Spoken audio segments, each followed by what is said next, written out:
더불어민주당과 정부, 청와대가 택배 노동자 등 필수 노동자를 보호하기 위해서 사회 안전망을 강화하기로 했습니다. 이를 위해 필수 노동자에 대한 산재보험 적용도 서두를 예정입니다. 국회로 가보겠습니다. 최하영 기자.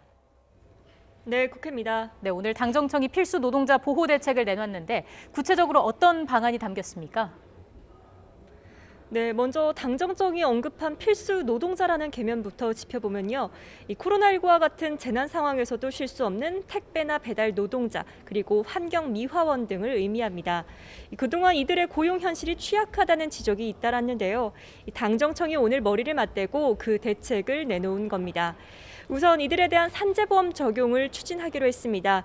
특히 노동자가 산재보험에 가입하려면 이 소득의 절반 이상이 한 사업장에서 발생하는 전속성을 인정받아야 하는데요.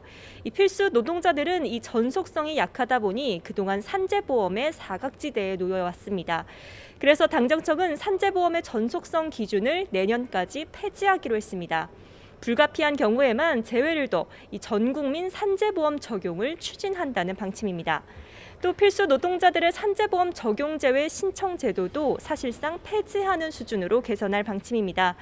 이와 함께 지난달 정부가 발표했던 필수 노동자의 돌봄 종사자와 대리기사 등을 추가하기로 했습니다.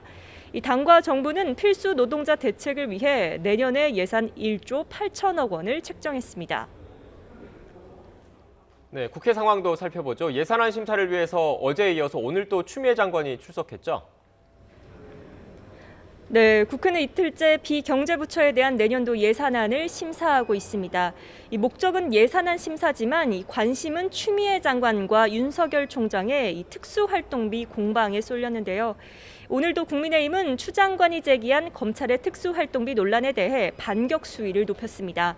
이 박상기 조국 전 장관 때 특수활동비 사용 내역까지 들여다보자며 이 자료 제출을 요구했는데요.